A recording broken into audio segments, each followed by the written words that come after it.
Hello, my name is Ray Salazar, and this is Morning Reel, a 120 billion minute or so podcast of films that I review. You can listen to this podcast where you hear your typical podcasts, such as Apple Podcast, iHeart, Google, and so on and so forth. Even YouTube. What up, YouTube? You ever thought of getting into somebody's head and, just do whatever you want? Plan an idea, take it away, you know, stuff like that. Well, Christopher Nolan does it in his 2010 classic Inception. Inception took over 10 years to write. Remember that. Took over 10 years to write because who would have thought that we could ever watch a film such as this? I love this film.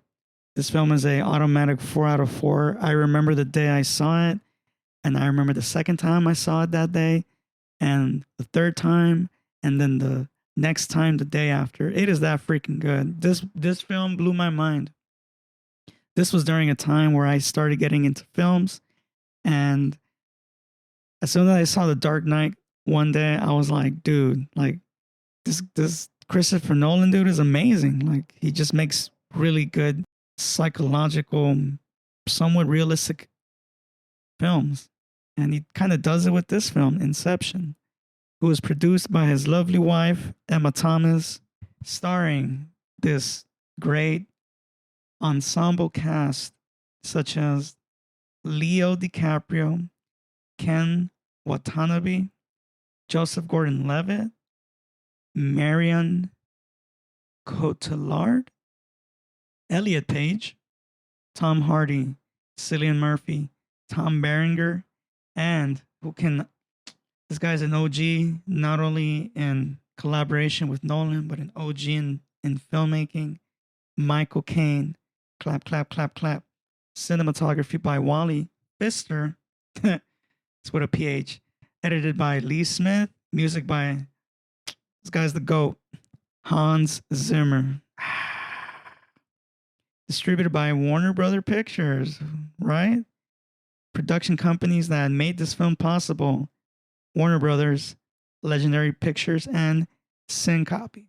This film was a box office blockbuster. It was a hit because its budget was at 160 million, and as far as I know, the box office is 836.8 million. I mean, if you're making that much money, even as a director or an actor, something tells me you don't gotta work again.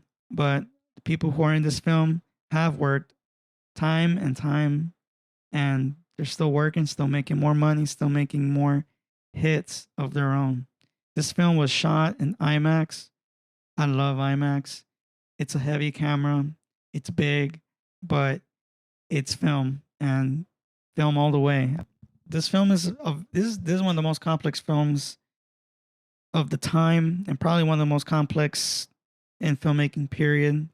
I remember watching the film for the first time and I was just like, what's going on here? Like, is this really happening? Type of thing where, like, how does this make sense? And it's funny.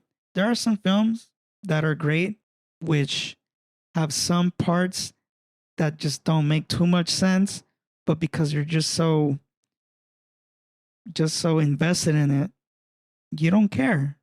But this film goes as far as to really try to put, you know, reality together, such as, you know, going into a dream state connected by a machine, and you are now in a dream space with those who you are involved in, and you can basically play God. And that's dangerous because God's dangerous in a sense. You know what I'm saying? I mean, look at the world that we have right now. It's not exactly it's not exactly Disneyland, you know. So, being in a dream space, you can do whatever you want. Every action has its own consequence, right? It's like that butterfly effect where, you know, one little thing could like affect somewhere else a big outcome of things. And this film really does it there. This film is about how this Leo DiCaprio's character, he's ridden by guilt. He lost a wife through his own madness, in a sense. He wants to go home and he can't, because if he tries to go home, they're going to put him in a place he doesn't want to be. And we don't know what it is, right? Only he knows. There's so much that we don't know. There are some things that are revealed as the film goes on, and it's pretty good. So kudos to Christopher Nolan on the screenplay. He did a pretty good job writing that film. It's not the best script, it doesn't have crazy dialogue. How the actors perform their dialogue is, I'm not saying it's simple, I'm not saying it's grandiose, but it's in between. It when we see it, when we read you know their dialogue through our eyes, it makes sense. And once you're like deep in a film, sometimes you just have to believe what you see. And luckily in this film, there's a lot of suspense, there's action, there's all those things that are going to keep us engaged in that film. And also, if Inception can work, but we all know that it can, even in the first shot of not the first shot, but the first 15 minutes of the film, we get to see what Inception is, and it worked. Either way, I mean, there's so much to say about this film. One of the reasons why I love this film is because there's hardly any CGI in this film, and I mentioned it in my Gravity review, which you all should check out. There's a buttload of CGI. I mean, the whole film is CGI, period. The only real thing about it is the actors and the suits that they're wearing. Practically, let's just say 80% of whatever we saw is CGI. I'm pretty sure Steph Tone is loving this moment right now. But either way, this film Inception has just maybe like 15 to 20% CG, and everything else is just practical photography, as they call it in the career. So by saying that, great cinematography, because you get to see how the characters navigate through a dream space, whether they're upside down or practically in floating in midair, and it seems like they know what to do, like they've been there before. So that's kind of crazy. Music's great.